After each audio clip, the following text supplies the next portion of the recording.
দ্বিতীয় অধ্যায় সাংখ্যযোগ। শ্লোক নাম্বার 64। রাগোদ্দেশ বিমুক্তয়স্তু বিষয়নি ইন্দ্রিয়স্যৈচ্ছরণ আত্মবৈশ বৃদ্ধি আত্মা প্রসদন্তি গচ্ছতি।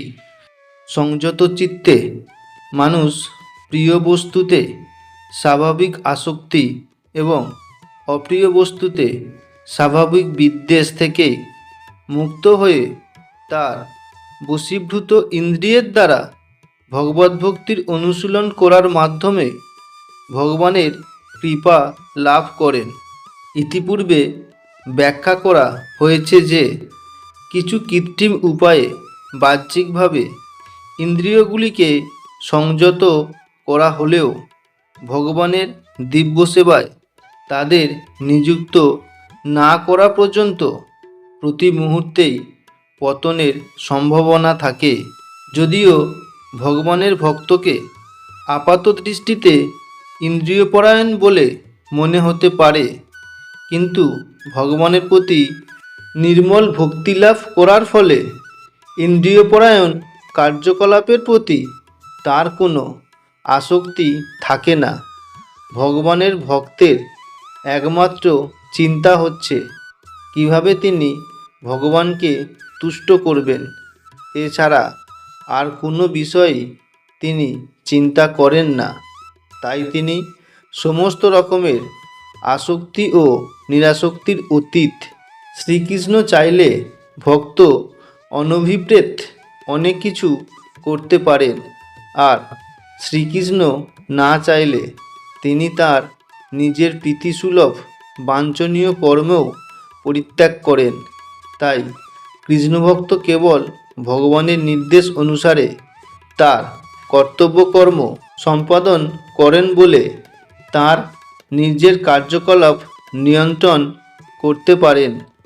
এই ধরনের শুদ্ধ চেতনা লাভ করা যায় ভগবানের অহৌতুকী কৃপার প্রভাবে, যা ভগবদ্ভক্ত ইন্দ্রিয়পরায়ণ কার্যকলাপে যুক্ত থাকা সত্ত্বেও লাভ করতে পারেন। শ্লোক নাম্বার 65। প্রসাতে সর্বদুঃখানাং হাসিরস্য প্রজায়তে প্রসন্ন চেতস হাসুতু বুদ্ধি পর্যবতিষ্ঠতে। চিন্ময় চেতনায় অধিষ্ঠিত হওয়ার ফলে তখন আর জড়জগতের ত্রিতাপ দুঃখ থাকে না। এভাবে প্রসন্নতা লাভ করার ফলে বুদ্ধি শীঘ্রই স্থির হয়। শ্লোক নাম্বার 66। নাস্তি বুদ্ধির যুক্তস্য ন চাযুক্তস্য ভাবনা ন চাভা বয়ত শান্তি শান্তস্য কুত সুখম। যে ব্যক্তি কৃষ্ণ ভাবনায় যুক্ত নয় তার চিত্ত সংযত নয়, তাই তার পারমার্থিক বুদ্ধি থাকতে পারে না, যার অভাববশত শান্তি লাভের কোনো সম্ভাবনা থাকে না। আর শান্তি ব্যতিরেকে কিভাবে সুখ লাভ করা যেতে পারে? কৃষ্ণ ভাবনাময় না হতে পারলে শান্তি লাভ করা কোনো মতেই সম্ভব নয়। পঞ্চম অধ্যায়ে প্রতিপন্ন করা হয়েছে, যখন কেউ হৃদয়ঙ্গম করতে পারে যে শ্রীকৃষ্ণই সমস্ত যজ্ঞ ও তপস্যার একমাত্র ভোক্তা, তিনি সমস্ত বিশ্ব চরাচরের অধীশ্বর এবং তিনি সমস্ত জীবের প্রকৃত সুহৃদয়, তখনই কেবল সে প্রকৃত শান্তি লাভ করতে পারে। তাই যে কৃষ্ণ ভাবনায় যুক্ত নয় তার মনের নির্দিষ্ট কোনো লক্ষ্য থাকে না।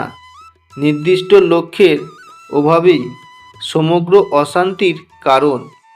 আর কেউ যখন নিশ্চিতভাবে বুঝতে পারে যে শ্রীকৃষ্ণই পরম ভোক্তা, অধীশ্বর ও সর্বভূতের পরম সুহৃদয়, তখন তার চিত্ত স্থির হয় এবং তার ফলে সে প্রকৃত শান্তি লাভ করে।